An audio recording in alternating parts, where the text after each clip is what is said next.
Good Thursday morning from Dreaming Angels Reborn. Hello, everyone. It's been a long time. I wanted to make a little video here, and it may be kind of long. I'll try to keep it short, but if not, I might have part one and part two. I wanted to talk to you about what has happened to us since my last video. Now, in my last video, I told you about my daughter having stage 4 cancer, colon cancer. She since then has had surgery. First she had chemo, then radiation, then surgery, and she had to have a colostomy for a little while, and then they reversed that. So she's back to normal now, and as of now, she's cancer-free. She's in remission, and she's done real well. For that, we are so thankful. Thank you for all your prayers, and please continue to pray for Shanna. But she's gone through the whole thing like a trooper, and oh, thank God she's done so well. We have so much to be thankful for. A lot has happened to us this year. And look who I have here, one of the twins. I forget if it's twin A or twin B, but she's hanging out with me. And I'll tell you about that in a little bit. So after Shanna got through with all her chemo, radiation, and surgery, we were just rejoicing that she was doing so well. And then I had a house fire, and I was the only one there, myself and Buster, our little Pomeranian. He's 14. Okay, I called the fire department, and I told them there's one adult and one small dog. Told them the address, and instantly that house started filling up with black smoke. The flame was not that bad, but it was black smoke all over the house. So I knew that I had to get down to the level of the floor so that I could breathe. So I did. I started crawling. I crawled down the hall. I was trying to make it to this closet in my back room that's real big, and I thought that would be the best place to be because it's real tight, airtight. But I didn't make it. I couldn't breathe. I could see my little Pomeranian following me. He was right by my side. I finally made it to the bedroom, and I was out of breath. I inhaled so much smoke. I told the lady, dispatcher 911, that I was about to pass out, and I did. But I was in complete peace. It was dark, but I prayed to God, and I passed out. I don't remember anything else until I remember the fireman saying, I found her, I found her. And he grabbed my legs. I was laying on the floor on my stomach, and he grabbed my legs and started pulling me, and I passed out again. Now, my sister said that when the firemen got me outside, that they intubated me on site right there at the house outside. I do remember one other thing. I remember somebody hollering glass breakage, and the temperature had gotten to 140. So he got me outside. They intubated me and flew me to the hospital, or drove me to the hospital via ambulance. I don't know, they called my husband. I don't know how they found him, his cell number or whatever, but they called and told him to go to the hospital. There had been a fire. And when they got to the hospital, they decided they were going to airlift me and 2 hours away to Lubbock to the burn center. That's where we used to live. We're in Amarillo now. So I don't remember any of that, but they did airlift me to Lubbock. It's about a 45-minute helicopter flight. I don't remember getting on the helicopter. I don't remember anything until I was at the burn center, and I do remember they had me in the tank where the burns people are putting this big tank where they scrub them down and get all the escar and things from the fire and from the smoke. I remember being in there with a girl, and she was scrubbing me. That's all I remember, and I don't remember any pain. So they put me in that induced coma, and they kept me, I was on a ventilator. I wasn't breathing good.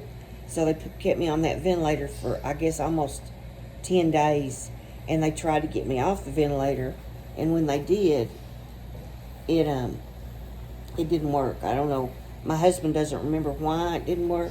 I just wasn't breathing good. My stats weren't good, I guess. So they put me back on the ventilator for a few more days. I guess I was on that ventilator a couple of weeks. And then they transferred me down to the step-down burn unit, burn 1 and burn 2. And after burn 2, they planned on doing my skin grafts and sending me back to a rehab. So I stayed there, and I couldn't get up. I couldn't do anything. I was just doped up. I was on a feeding tube. I had an NG tube down with a feeding tube. And basically, I was just out of it. I don't remember. All I can remember is I kept hearing this beautiful music. It sounded like Asian music that was out a pipe player out of a bamboo pipe. It was so beautiful, and I heard that the whole time I was in the burn unit. So when I came to and could talk to people, I asked them what was the name of that CD they were playing that had the beautiful pop music, and they said, "There's no music." I was hallucinating that the whole time, and I thought I was in a tent, a big like MASH unit tent, and I could see over the windows. The tent was the window coverings were rolled up, and it looked just like a tent, and then it had that music playing, and I can remember that, how soothing that was to me. But I was not in a tent, and there was no music playing. I think the Lord just had that happen, did that for me to keep me calm. So then I went back to rehab for a few days, and then back to the burn center to have skin grafts. I was burned on my left side from the top all the way down to the groin area.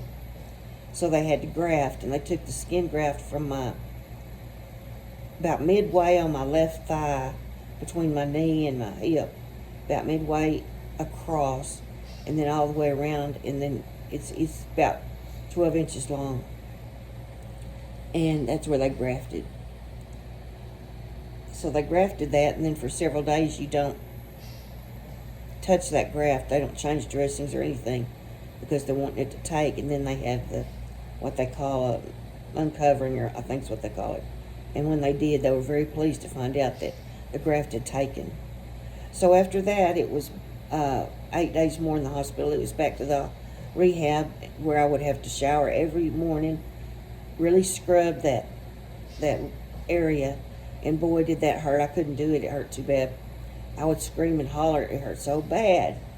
But then that had to be done every day. It just had to be. And they found out that I had MRSA, a form of staph in the wound. So I was on very strong antibiotics. IV, they put in a central line, and a semi-central line. It was called a midline. And that's how I received the IV therapy. The bag of medicine I was getting was like chartreuse or neon green. It was really strange looking.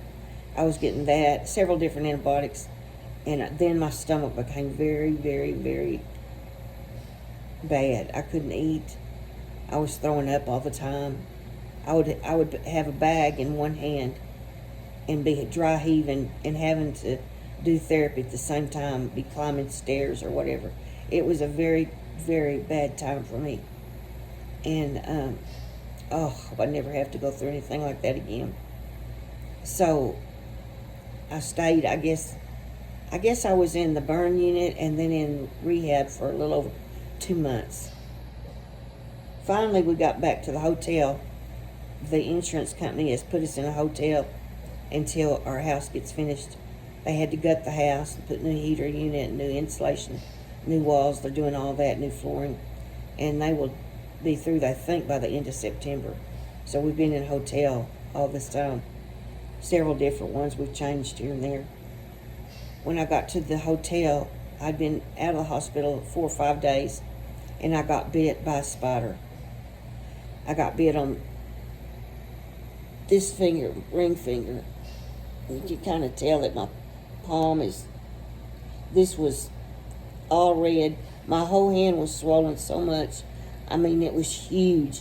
And this had a big, huge bump on it. And it was horrible looking. I still can't wear my rings. And it bit me right here, right under my ring. I noticed my ring was a little tight.